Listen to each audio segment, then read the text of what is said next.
welcome to the channel. My name is Annalisa, and today I want to be talking about this lovely little number.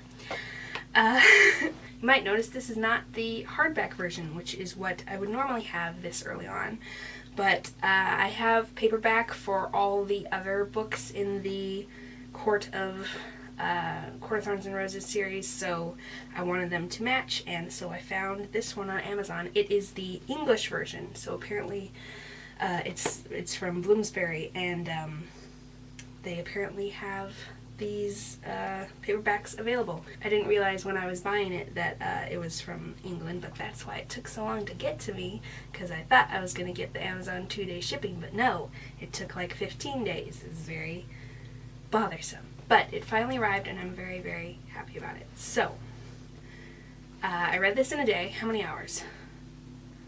I started probably at 4:30 and ended at 9:30. I didn't read straight. I took breaks and had dinner and stuff like that, but so it probably took me 5 hours with breaks. So it's not very long. It's not nearly as long as the others, which you're used to about 700 pages with most Court of Thorns and Roses books, whereas this one was 230 about. So very much not with the usual for Court of the Court of series, which we knew ahead of time. We knew that it was going to be a novella, which I guess it might actually fit that. It's like bordering on full novel length. It's just that compared to her other works, which are more like epic novel length, this was very short. Most normal novels are about 350 pages. Very short, and basically what I'm going to say about it is that it is the in-between parts. It's like all the social parts of her story, the way that she normally writes it, all the interacting between the main 6 characters plus the sisters, Nesta and Elaine, and a couple of other people. Basically all the social stuff that happens and all the personal stuff that happens without the big wars and things going on. So it's basically my favorite parts of the books, all just glommed together without any of the extra stuff, which I do enjoy. I very much like the wars and the things going on, but I read them for the in-between parts, which I experience most of my favorite things for the in-between parts. I really do enjoy battles and stuff like that, but I usually only enjoy those like the first 3 times I read it. When I read things again and again and again, it's usually because of the social friends interacting parts, like Star Trek episodes. They have a lot of friendship in them, but they also have those obnoxious space anomalies they have to deal with, and I'm just kind of bored for those parts. I really like the friendship stuff. So if that's you, this is definitely something you're going to enjoy. I had heard that it was going to take place in the Winter Court. It doesn't at all. It's all Night Court, mostly Valeris, and I mean, they dot out to other places, but not for any period of time.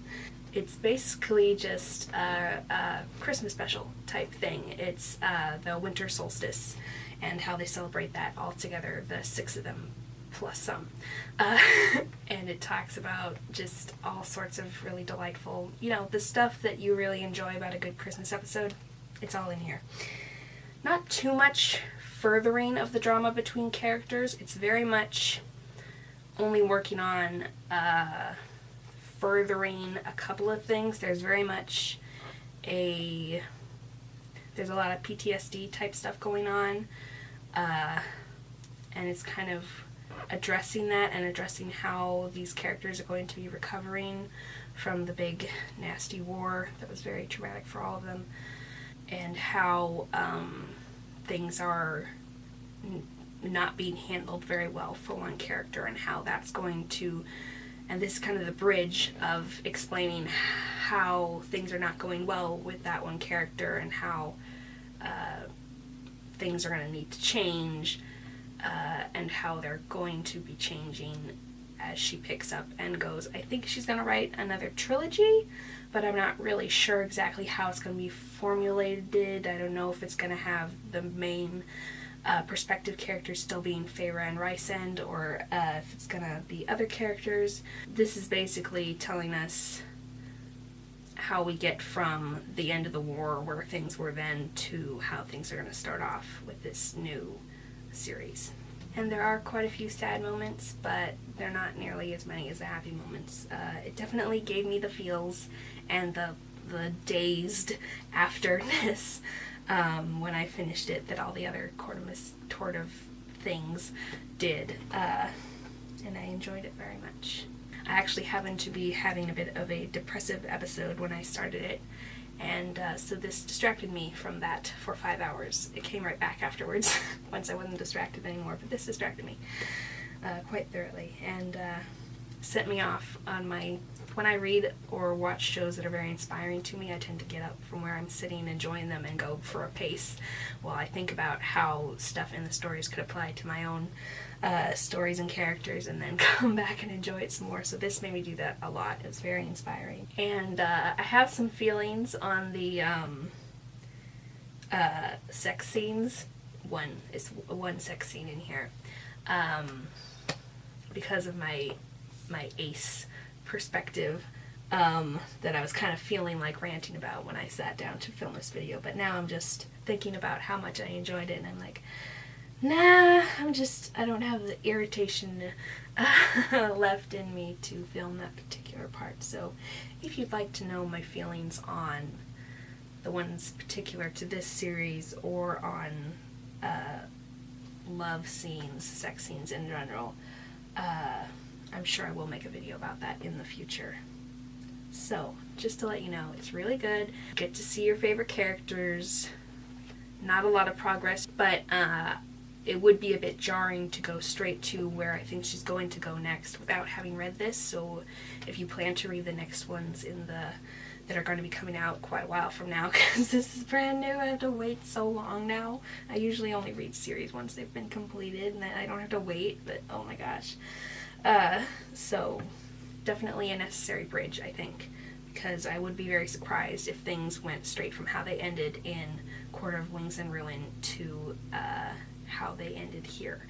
So without this book being here. For what it is, it's very good. If you're expecting another epic tale or another very plotty thing, that's not this at all. It's very slow paced, it's very relational, and that's really what it's about. Without being too dramatic particularly, there's a fair amount of drama in this group of friends, but it's not the yucky soap opera kind of drama.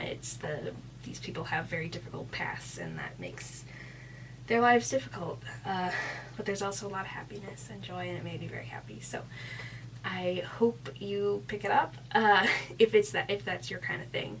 And if you've already read it, I'd love to hear your thoughts. I read it so quickly, partially because I also have been seeing other booktubers' videos on it pop up, and I haven't watched any of them yet because I didn't want to be. I wanted to be completely surprised. I don't like unhappy surprises. I like to know ahead of time so I can prepare myself. But happy surprises, I really don't want to know anything. Like for Beauty and the Beast, I didn't want to know like what her dress was going to look like. I didn't want to know anything so I could be happily surprised. So I was very happily surprised with all sorts of things in this, and I will now be going to watch those other videos and hear what other people thought. I hope you enjoyed. Thank you for watching, and I'll see you in the next video. Bye!